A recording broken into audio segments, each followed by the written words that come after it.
버드나무 TV입니다. 구독과 좋아요, 알림 설정 부탁드리고 사연 시작하겠습니다.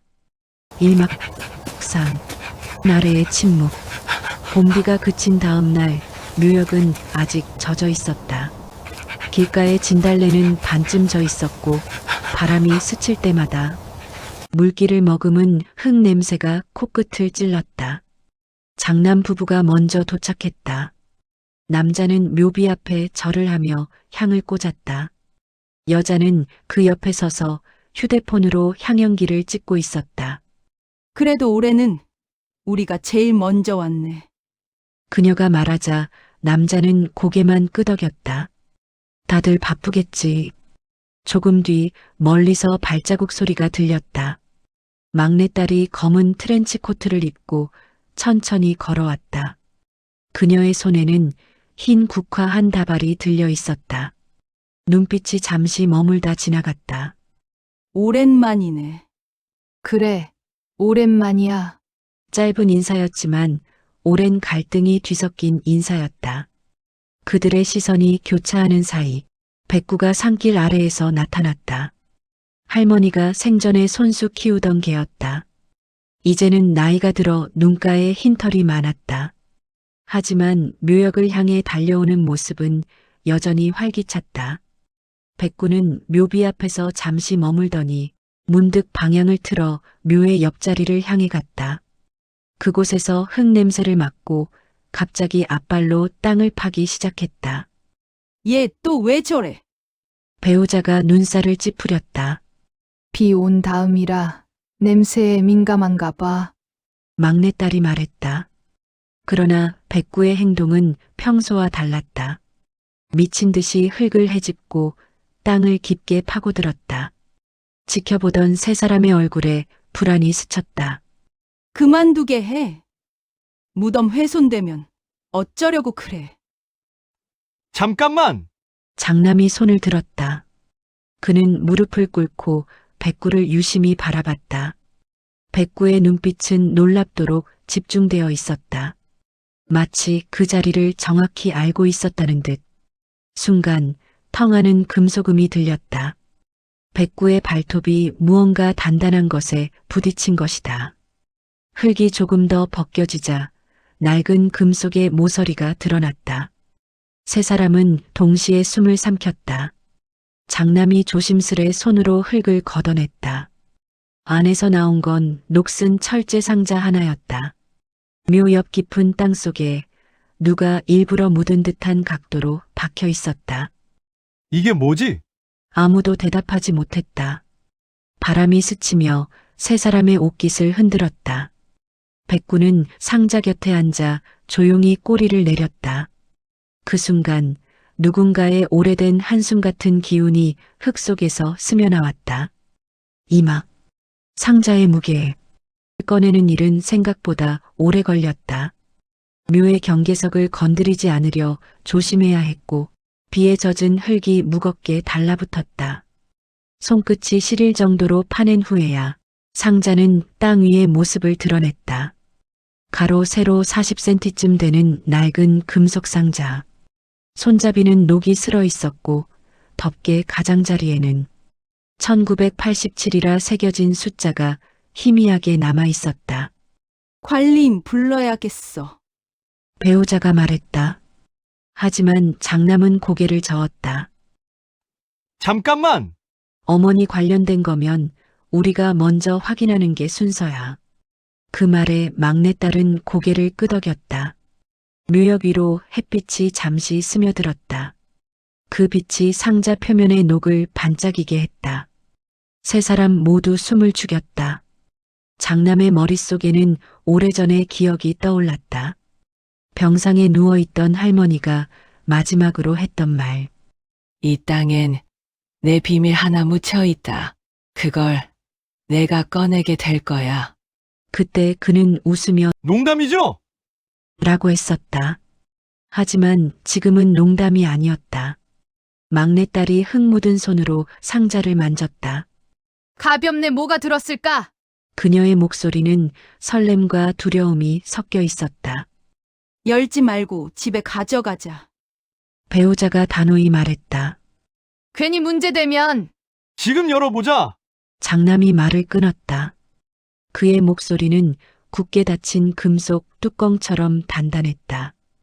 뚜껑을 젖히는 순간 짧은 쇠갈림 소리와 함께 내부가 드러났다.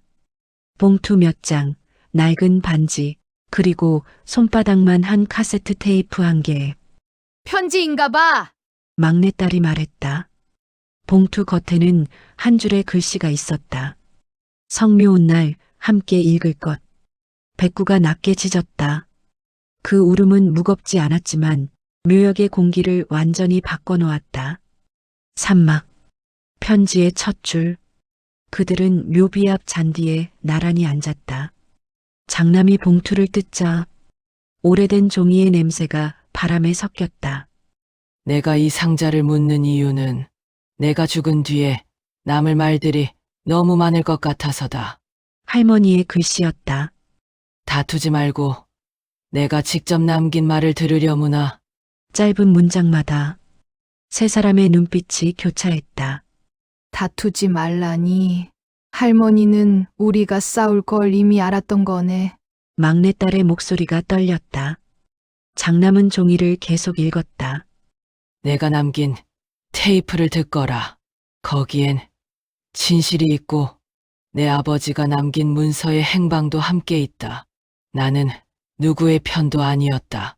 다만 내게 마지막으로 밥을 해주고 손을 잡아준 사람은 기억한다.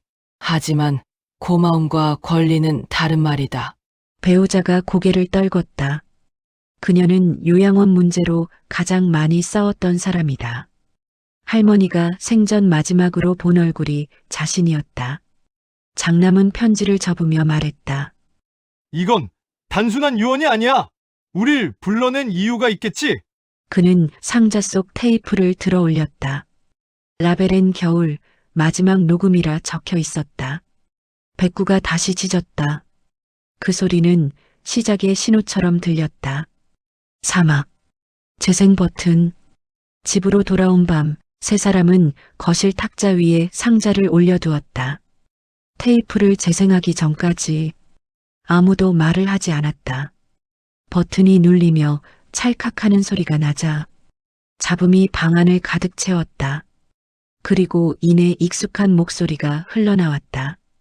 이걸 듣는다면 나는 이미 세상을 떠났겠지.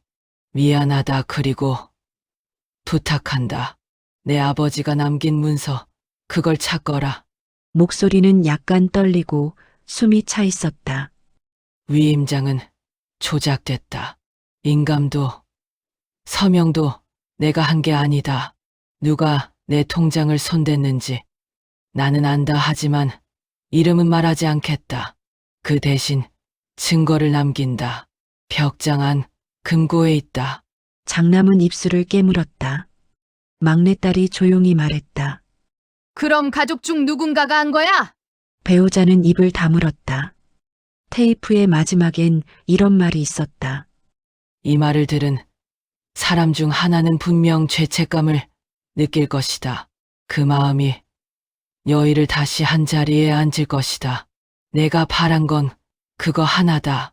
테이프가 철컥 소리와 함께 멈췄다. 방 안엔 백구의 낮은 숨소리만 흘렀다. 세 사람은 아무 말 없이 서로를 바라봤다. 누가 먼저였는지는 알 수 없지만 모두의 가슴 속에서 같은 확신이 일었다. 이건 단순한 상자가 아니었다. 오막, 벽장의 금고. 벽장을 열자 곰팡이 냄새와 오래된 옷 냄새가 섞여 나왔다. 가장 아래 칸, 이불 더미 뒤에서 작은 철제 금고 하나가 보였다. 장남이 열쇠를 꽂았다. 찰칵하고 잠금이 풀리자 배우자가 뒤로 한 걸음 물러났다. 금고 안에는 오래된 서류와 봉투, 그리고 또 하나의 카세트 테이프가 있었다. 서류에는 소유권 이전 위임장이라고 적혀 있었다. 장남은 그 서류를 집어들었다. 날짜가 이상했다. 사망 이전의 날짜인데 서명 필체가 너무 달랐다. 그의 손끝이 떨렸다. 이건 위조야. 배우자가 입술을 깨물었다. 그땐 내가 그녀는 말을 잇지 못했다. 장남이 조용히 물었다. 당신이 했어? 그때 당신이 어머니 집을 팔 생각이 없다고 하니까 유양비 마련하려고 그냥 도장만 빌린 거야. 빌렸다고? 장남의 목소리가 낮게 깔렸다. 당신은 그걸 도둑질이라고 안 불러? 막내딸이 개입했다. 그만해. 지금 서로 몰아세워서 뭐가 달라져? 달라지지 않아. 하지만 정리는 해야지. 백구가 갑자기 짖었다. 그 울음은 마치 싸움을 말리는 듯했다. 세 사람은 동시에 말을 멈췄다. 장남은 서류를 천천히 접어 상자에 넣었다. 내일 변호사에게 가자. 그 말에는 분노가 아닌 피로가 묻어 있었다. 육막, 사과의 시간. 다음 날 새벽 세 사람은 부엌에 앉아 있었다. 창밖엔 비가 다시 내리고 있었다. 커피잔 위로 김이 올랐다. 장남이 먼저 입을 열었다. 어머니가 돌아가신 날, 내가 울지 않은 이유가 뭔지 알아? 내가 맞이라서 그래야 한다고 믿었거든. 근데 그건 자존심이었지. 배우자가 고개를 숙였다.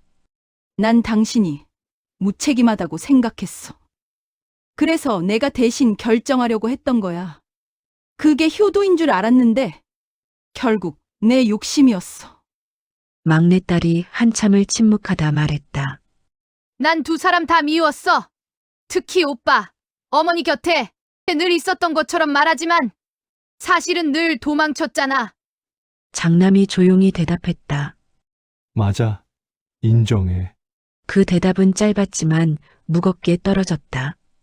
그 순간 세 사람은 서로의 눈을 처음으로 똑바로 마주했다. 그 눈빛 속엔 오래된 후회와 이해가 섞여 있었다.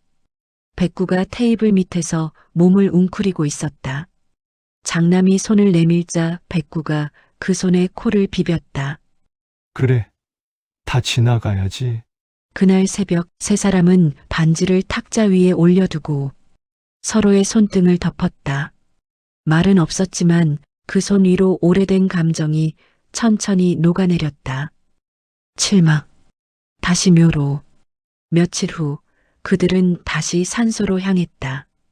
길 위엔 초여름의 햇살이 내리쬐고 있었다. 묘역에 도착했을 때 바람이 잔잔히 불어 흙냄새가 은근히 퍼졌다. 이번엔 우리끼리 묻자. 장남이 말했다. 작은 새 상자 하나를 꺼내 들었다. 안에는 편지 사본과 테이프 복사본이 들어 있었다. 그들은 묘 옆 상자가 묻혀 있던 자리에 조심스럽게 구덩이를 팠다. 깊이 묻지 말자. 그래, 또 꺼낼 수도 있게. 막내딸이 손으로 흙을 덮으며 말했다. 이건 비밀이 아니라 약속이야. 배우자가 이어서 말했다. 이제 우린 서로 숨기지 않겠다는 약속. 백구는 묘 옆에 앉아 꼬리를 천천히 흔들었다. 장남이 미소를 지었다. 저 녀석은 다 알고 있었던 것 같아. 걔가 사람보다 낫네. 배우자가 웃었다.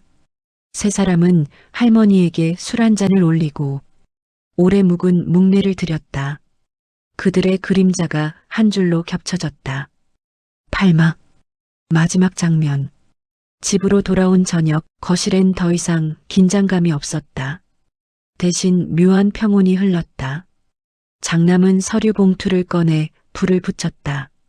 종이가 타들어가며 은은한 불빛이 번졌다. 배우자가 조용히 물었다. 정말 태울 거야?